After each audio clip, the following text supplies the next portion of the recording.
Hi guys, welcome to our channel. IPL ఆక్షన్లో సిఎస్కి team అయితే అద్దరు కొట్టేసిందని చెప్పాలి. ఏంటంటే వాళ్ళు ఆక్షన్లోకి 32 కోట్లతో వచ్చారో దానిలో ముగ్గురు ఇండియన్ ప్లేయర్స్, ముగ్గురు ఫారిన్ ప్లేయర్స్ అయితే కొనుక్కోవాల్సి ఉంది. వాళ్ళు ఎవరైతే కొనుక్కోవాలని చెప్పి అనుకున్నారో అనుకున్న ప్రతి ప్లేయర్ని ఆక్షన్లో అయితే కొనడం అయితే జరిగింది.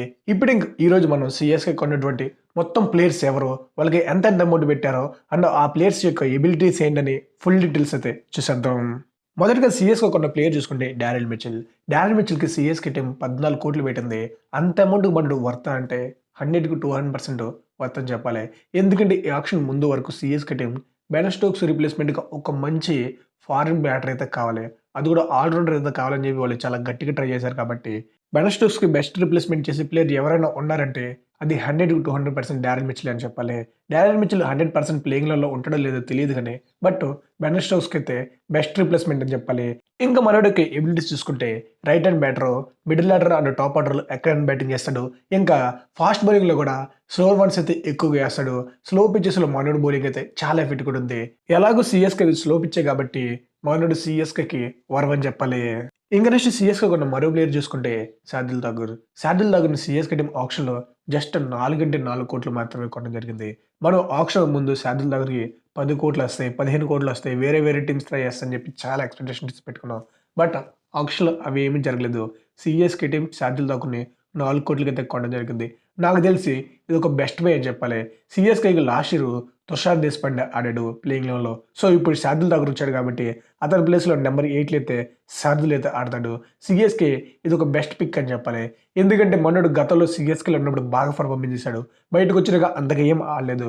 సో మళ్ళీ సీఎస్‌కేకి అయితే రిటర్న్ అయితే వేయలేడు కాబట్టి మనోడి దగ్గర నుంచి ఐపీఎల్‌లో మంచి నాకైతే రావచ్చు. ఇంక నెక్స్ట్ సీఎస్‌కే కొన్న మరో ప్లేయర్ చూసుకుంటే రచిన్ రవీంద్ర. రచిన్ రవీంద్రకి ఆక్షన్‌లో జస్ట్ 1,80,00,000 మాత్రమే వచ్చినాయి. ఐపీఎల్ ఆక్షన్ కన్నా ముందు చాలామంది మనోడికి 10 కోట్లు వస్తాయి, 15 కోట్లు వస్తాయి, ఇంకా ఎక్కువ వస్తాయని చెప్పి చాలా టీమ్స్ కొట్టుకుంటని చెప్పి మనమైతే మాట్లాడుకున్నాం. బట్ అలా ఏం జరగలేదు.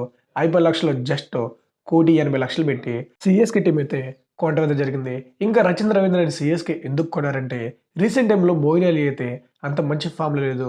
డొమెస్టిక్ క్రికెట్‌లో ఏం ఆడట్లేదు. ఇంకా లాస్ట్ ఇయర్ ఐపీఎల్ కూడా ఓకేగా ఆడాడు కాబట్టి సో ఒకవేళ ఈ ఇయర్ ఐపీఎల్‌లో మోయిన్ అలీ గాని ఆడకపోతే తనను పక్కన పెట్టి రచిన్ రవీంద్రని అయితే ప్లేయింగ్‌లో తీసుకోవచ్చు. ఎందుకంటే మనోడు కూడా లెఫ్ట్ హ్యాండరు, టాప్ ఆర్డర్‌లో బ్యాటింగ్ చేస్తాడు. ఇంకా మోయిన్ అలీ లాగానే బౌలింగ్ కూడా ఏస్తాడు కాబట్టి మోయిన్ అలీకి బెస్ట్ బ్యాకప్ అని చెప్పి సీఎస్‌కే అయితే కొనడం జరిగింది. ఇంకా నెక్స్ట్ సీఎస్‌కే కొన్నటువంటి మరో ప్లేయర్ గురించి చూసుకుంటే సమ్మర్ రిజ్వీ. సమ్మర్ రిజ్వీకి సీఎస్‌కే టీమ్ ఆక్షన్‌లో 8,40,00,000 అయితే పెట్టింది. ఏంటి భయ్య, ఒక అన్‌క్యాప్ ప్లేయర్‌కి సీఎస్‌కే టీమ్ ఇంత అమౌంట్ ఎందుకు పెట్టిందంటే అంబట్ రైడ్ రీప్లేస్‌మెంట్‌గా మనం ఎవరెవరో అనుకున్నాం. షారుఖ్ ఖాన్, మనీష్ పాండే అని. బట్ ఎంఎస్ ధోని మైండ్‌లో సమ్మర్ రిజ్వీ అయితే ఉన్నాడు. ఎందుకు ఇతన్ని కొన్నారంటే రీసెంట్ టైమ్‌లో ఉత్తరప్రదేశ్ ప్రీమియర్ లీగ్ అని ఒక లీగ్ అయితే జరిగింది. దానిలో మనోడు మిడిల్ ఆర్డర్‌లో వచ్చి చాలా బాగా పర్ఫార్మెన్స్ చేశాడు. ఇంకా రీసెంట్‌గా డొమెస్టిక్‌లో కూడా ఉత్తరప్రదేశ్ తరపున అద్దరు కొట్టాడు. ఐపీఎల్ ఆక్షన్‌లో మనోడి పేరైతే బాగా వినిపిస్తుంది. చాలా టీమ్స్ కొనాలని చెప్పి ట్రై చేశాయి. సో నిన్న ఆక్షన్‌లో కూడా చాలా టీమ్స్ అయితే సమ్మర్ రిజ్వీ కోసం ట్రై చేస్తే సీఎస్‌కి తగ్గేదే లేదన్నట్టుగా 8,40,00,000 పెట్టి తీసుకోవడం జరిగింది.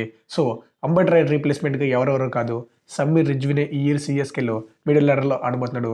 మనోడి ఏజ్ గురించి చూసుకుంటే జస్ట్ 21 ఇయర్సే. ఇంకా రైట్ హ్యాండ్ బ్యాటరు, మిడిల్ ఆర్డర్‌లో బ్యాటింగ్ చేయగలడు కాబట్టి సీఎస్‌కేకి బాగా యూస్ అవుతాడు. ఇంకా నెక్స్ట్ సీఎస్‌కే ఉన్నట్టు మరో ఇద్దరు ప్లేయర్స్ గురించి చూసుకుంటే అర్వెల్లి అవినాష్ అండ్ ముస్తఫిజ్ రెహమాన్. ముస్తఫిజ్ రెహమాన్ గురించి మనందరికీ తెలుసు. మనోడు left hand fast bowler, middle overs and depth ఓవర్స్‌లో సూపర్‌గా బౌలింగ్ చేస్తాడు. ఎస్పెషల్లీ స్లో పిచెస్‌లో అయితే మాత్రం అద్దరు కొట్టేస్తాడు. ఎలాగో చెన్నై స్లో పిచ్చే కాబట్టి సీఎస్‌కే అయితే డెత్ బౌలర్‌గా యూస్ అవుతాడని చెప్పి ముస్తఫిజ్ రెహమాన్ అయితే తీసుకోవడం జరిగింది. ఇంకా అర్వెల్లి అవినాష్ గురించి చూసుకుంటే మనోడు మన తెలుగుడే అండర్ 19 టీమిండియా తరపున అయితే ఆడతాడు. Left hand wicket keeper batter అని చెప్పి కొనడం జరిగింది. ఇంకా ఫైనల్‌గా సీఎస్‌కే టీమ్ 32 కోట్లతో ఆక్షన్‌లో కొన్నటువంటి 6 ప్లేయర్స్ అయితే వీళ్ళు. నాకు తెలిసి సీఎస్‌కే అయితే సూపర్ ప్లేయర్స్ కొందని చెప్పి నేనైతే అనుకున్నా. సీఎస్‌కే కొన్నటువంటి ఈ 6 ప్లేయర్స్‌కి 10కి మీరు ఎంత రేటింగ్ ఇస్తారో కామెంట్ చేయండి. నేనైతే మాత్రం 10కి 9 అని చెప్పి అనుకున్నా.